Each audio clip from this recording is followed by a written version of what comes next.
This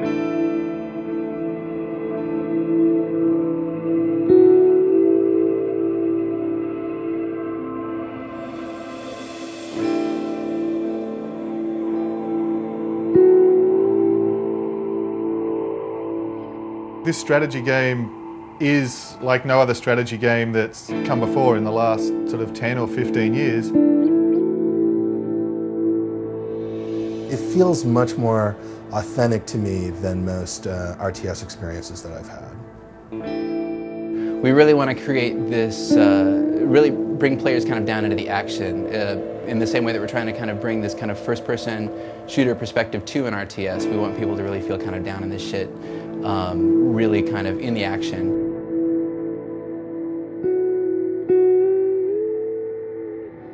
I mean, if you look at the cutscenes or the intro sequences of RTS games,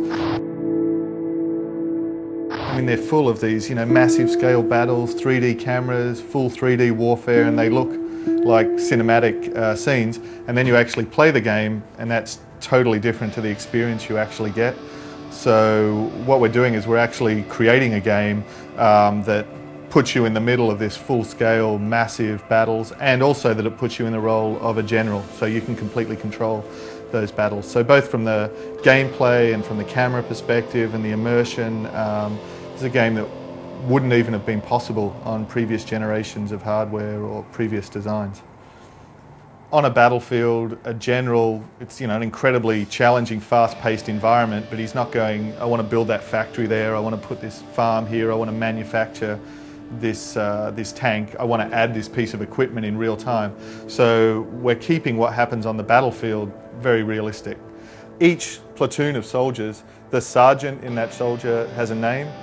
They have their own individual voice, so when you're hearing the guys talk in the battle, when they're feeding back to you, it's not like every RTS in the past where every tank's had the same voice. Each one of your tank units has got his own name, his own commander, his own voice, and it's quite powerful because with the voice command you are talking to these guys, they're responding back, so there's this big attachment. They're upgrading, so you're getting a gameplay reward for keeping them alive because they're getting tougher and fighting better. But when they do die in the persistent campaign, that's it, they're dead.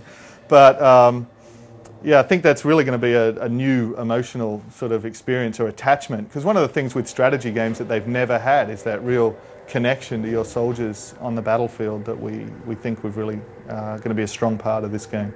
One of the sort of feedbacks that we've had, one of our intentions from the game is that it is this strategy at the speed of thought. And what we mean by that is that the gameplay is dictated by the decisions that you make, not by the controls. But there's a couple of really important features that allow us to do that. One is the voice command. So, I mean, thinking something and saying it is, of course, really natural. And there's two things with that. One, it's super intuitive as how to play. The other thing is that it's very immersive in your role of being a battlefield commander. It's the same as if you've got a steering wheel in a driving game, you're more immersed in the game because that's how you would drive. If you've got a gun in House of the Dead, it's really natural. And I think the voice command is to strategy gaming what the steering wheel is to a driving game.